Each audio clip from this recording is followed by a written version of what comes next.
Magandang araw mga kapantasya. Muli, welcome sa ating channel, kung saan ang bawat liham ay may hatid na kilig, pagnanasa, at hindi malilimutang kwento. Ako nga pala si Miss Ina, ang inyong tagapagsalaysay at kasama sa bawat paglalakbay ng imahinasyon. Halina't samahan niyo akong muli sa pagbabasa ng isang liham na tiyak na magpapainit sa inyong gabi at magpapabilis ng tibok ng inyong puso. Ihanda na ang inyong sarili dahil ang kwentong ito ay pinamagatang The Forbidden Confession. Hindi ko alam kung saan ako magsisimula, Miss Ina, pero siguro dito, sa moment na hanggang ngayon ay hindi ko pa rin matanggal sa isip ko. Itago mo na lang ako sa pangalang Anne, 23 years old, nagtatrabaho sa isang marketing agency dito sa Makati. Lumaki akong simple at malapit sa pamilya. Pero may isang tao na kahit na anong pilit kong iwasan, siya rin ang laging laman ng isip ko. Si Tito Marco. Kapatid ito ng mama ko. 37 years old na siya. Isang successful na architect, matalino, maalaga, at sobrang gwapo. Hindi ko alam kung kailan nagsimula ito. Pero sa bawat family gathering, napapansin ko na mas bumibigat ang hininga ko kapag nandyan siya. Wala naman siyang ginagawa na hindi dapat. Hindi siya malapit sa akin sa isang hindi tamang paraan. Pero mabait siya. Yung tipong tinatanong kung okay lang ba ako, kung pagod na ba ako sa trabaho, kung nakakakain ba ako ng maayos. Madalas, siya pa ang naghahatid sa akin pauwi tuwing may family dinner. Tinuturing ko siyang protector, pero sa loob-loob ko, gusto ko siyang yakapin ng mahigpit na parang hindi ko na siya kayang pakawalan. Naaalala ko noong bata pa ako, si Tito Marco ang madalas kong kasama sa tuwing may outing ang pamilya. Siya ang nagtuturo sa akin kung paano lumangoy, kung paano sumakay sa bisikleta, at kahit noong high school ako, siya ang naghahatid sa akin sa unang prom ko dahil wala akong date. Noon, wala lang yon. Pero ngayon, bumabalik lahat sa isip ko. At sa tuwing nakikita ko siya, parang may bumubulong sa akin na baka hindi lang paghanga ang nararamdaman ko para sa kanya, Miss Ina. Hindi ko alam kung paano ako titingin sa sarili ko ngayon. Dati, si Anne lang ako, yung simpleng babae na hindi mahilig sa makeup, mas gusto ang kape kesa sa milk tea, at mas pinipili ang tahimik na sulok ng isang cafe kesa sa mataong bar. Meron akong mahabang buhok, lagpas balikat, at natural na kulot sa dulo. Sabi ni Mama, mana raw ako sa lola ko. Maputi, pero hindi naman sobrang puti. Parang may bahid ng rosas lalo kapag naiinitan. Payat ako, pero hindi naman butot balat. Sakto lang para masabi kong komportable ako sa sarili ko. Hindi ako mahilig magsuot ng mga bagay na hapit o revealing.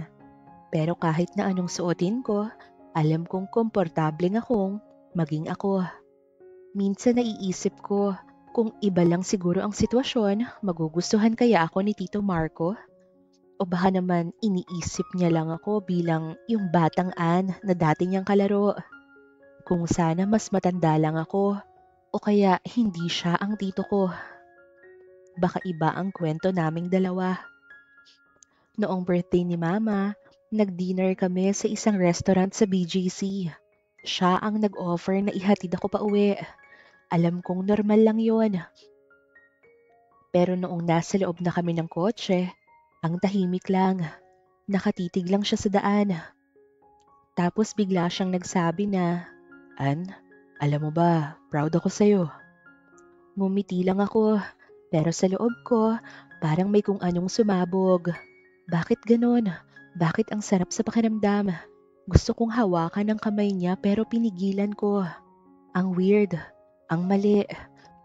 Nai-imagine ko tuloy yung mga nakikita ko sa pangmatatandang videos na may nangyayari sa loob ng sasakyan kahit magkamag-anak sila. Ewan ko, Para akong nababaliw ng mga oras na yon. Kung ano-anong pumapasok sa isip ko na hindi naman dapat. Pagdating namin sa kondo ko, hinatid niya ako hanggang pintuan. Tapos, bigla siyang nagpaalam ng mahigpit na yakap. Ingat ka palagi ah. Proud talaga ako sa'yo. Amoy na amoy ko pa yung pabango nito. Yung init ng katawan niya. Ilang araw ko yung naaalala. Doon nagsimula na mas naging malinaw sa akin. May nararamdaman ako at hindi ko alam kung paano ko pipigilan. Minsan, tinatawagan niya ako para kamustahin. Minsan, dadalhan ako ng kape sa office. Minsan, sabay rin kaming nagla-lunch. Puro normal lang dapat.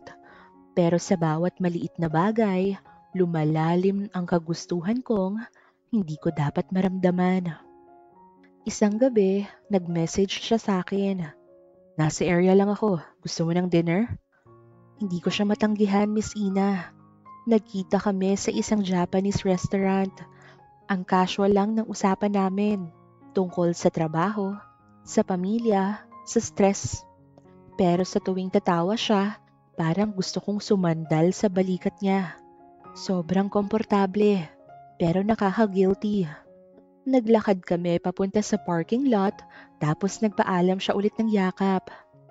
That night, hindi ko kinaya. Pag-uwi ko, nakita ko na lamang ang sarili kong umiiyak.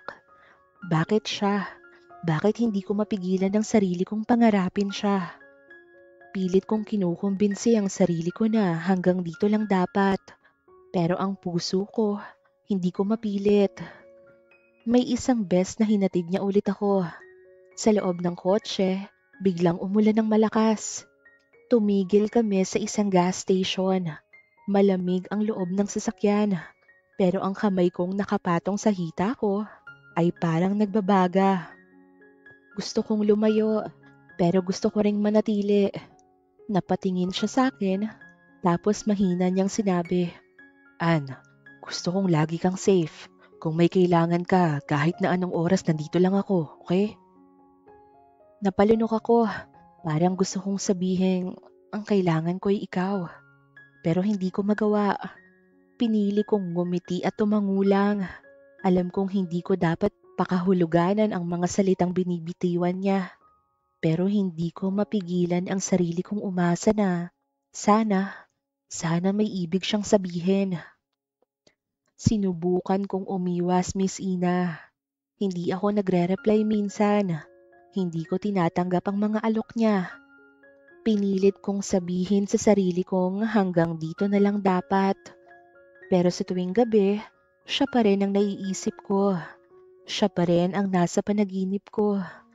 Hindi ko maintindihan kung bakit kahit na anong pilit kong lumayo, lalo lang akong nalulunod sa damdaming hindi dapat. Minsan, nakakatanggap ako ng mga random messages mula sa kanya. Kumain ka na ba? O kaya, huwag kang masyadong magpuyat, nakakasama sa katawan yan. Na dapat ay normal lang, pero bakit iba ang epekto sa akin? Parang sa simpleng mga salita niya, may binubuhay siyang damdamin na hindi ko kayang itago. Isang araw, dumalo ko sa isang family reunion namin. Pinilit kong hindi siya tignan, hindi siya kausapin ng masyado. Pero naramdaman kong nakatitig siya. Parang may gusto siyang sabihin. Pero kahit ako, hindi ko kayang bigkasin ang gusto kong ipahayag. Kagaya ng dati, siya pa rin ang naghatid sa akin pauwi. Habang nasa kotse kami, napatingin ako sa bintana. Tinanong niya ako kung okay lang ba ako. Ngumiti ako at sinabi ko namang, oo naman, tito. Tahimik lang siya sandali. Tapos mahina niyang sinabi, alam mo, minsan hindi ko rin alam kung bakit sobrang gusto kitang alagaan. Para akong pinagsakluban ng langit at lupa, Miss Ina. Hindi ko alam kung ano ang ibig niyang sabihin. Hindi ko alam kung dapat ba akong matuwa o matakot sa narinig ko. Pero sa gabing yon, mas lalo akong nalito. Gusto kong itanong sa kanya kung ano ang ibig niyang sabihin. Gusto kong humingi ng paglilinaw. Pero natakot ako sa sagot na maaari kong marinig. Kaya tinignan ko lang siya at ngumiti ako ng pilit. Gusto ko siyang tanungin, "Tito, may nararamdaman ka rin ba?" Pero hindi ko kaya. Kaya nanatili akong tahimik.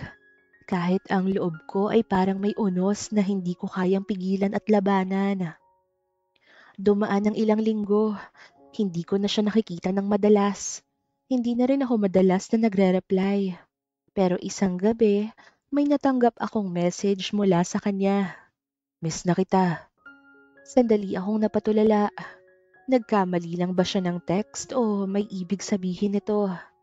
Hawak ko ang cellphone ko. Ilang minuto akong nag-isip.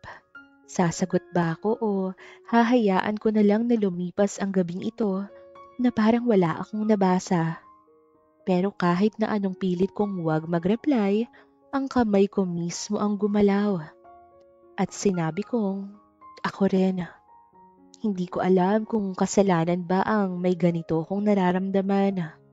Pero ang sigurado, hindi ko makakalimutan ang bawat tingin, bawat yakap, bawat pagkakataong sana pwede. Pero hindi. Hanggang dito na lang siguro. Hanggang sa lihim, hanggang sa pangarap, hanggang sa bawal. Pero sadyang mapaglaro ang tadhana, Miss Ina. Isang gabi, nagkita kami ulit. Wala nang dahilan, wala nang pag-aalinlangan. Sa isang tahimik na coffee shop, doon na ibulalas ang mga matagal na naming kinikimkim na damdamin. Ann, mahina niyang tawag sa pangalan ko. Nasa pagitan ng kaba at lungkot ang kanyang boses. Hindi ko alam kung bakit pero parang alam ko na ang sasabihin niya. Pero gusto ko pa ring marinig mula sa kanya. Hindi ko alam kung paano nagsimula pero alam kong mali. Pero hindi ko rin kayang itanggi na may nararamdaman ako. Para sa'yo. Napalunok ako. Hindi makapaniwala. Hindi ko alam kung matutuwa ako o mas lalo akong maguguluhan. Isa lamang ang nasabi ko. Pero tito, hinawakan niya ang kamay ko. Saglit lang yon, pero sapat na para maramdaman kong hindi ako nag-iisa sa nararamdaman kong ito. Alam kong mali, pero hindi ko rin kayang magsinungaling sa sarili ko. Hindi ko alam kung ano ang isasagot. Alam kong may mali, pero sa gabing yon, ang tanging alam ko lang ay hindi kami nag-iisa sa nararamdaman naming dalawa. Napalunok lamang ako, tila hindi makapaniwala. Ilang segundo akong hindi nakapagsalita. Ramdam ko ang panginginig sa aking mga kamay. Pero hindi ko ito inalis mula sa pagkakahawak niya. Tito Marco, mahina akong sambit. Huminga ako ng malalim bago nagpatuloy. Sa totoo lang, matagal ko na rin gustong sabihin to. Pero natatakot po kasi ako. Kasi alam kong hindi naman dapat. Napatingin lang ito sa akin. Halatang may hinahabol na sagot sa mga mata ko. Pero nagpatuloy ako. Mas mahina ang boses ko. Pero kahit na anong pilit kong itanggi, kahit ilang beses kong sinubukang umiwas, ikaw pa rin po ang hinahanap ko. Saglit siyang pumikit. Parang tinatanggap ang bigat ng mga salita ko. Nang muli niyang buksan ang kanyang mga mata, puno ito ng emosyon. Bumuntong hininga ito. Alam kong mahirap, alam kong mali, pero hindi natin kayang magsinungaling sa mga sarili natin. Hinawakan niya ang kamay ko ng mas mahigpit na parang takot siyang mawala ako. At sa gabing yon, kahit puno ng pag-aalinlangan ng mundo namin, isa lang ang naging malinaw. Hindi kami nag-iisa sa nararamdaman naming ito. Hanggang ngayon, hindi ko alam kung paano namin ito haharapin. Pero ang sigurado, sa pagitan ng tama at bawal, may isang bagay na hindi ko kayang itanggi, Miss Ina. Hindi ko kayang kalimutan ang gabing yon ng pag-amin niya sa akin. Ito ang kwento na hindi ko kayang ikwento kanino man maliban dito sa channel nyo. Maraming salamat sa pagpili ng aking liham, Miss Ina. Lubos na gumagalang, Ann.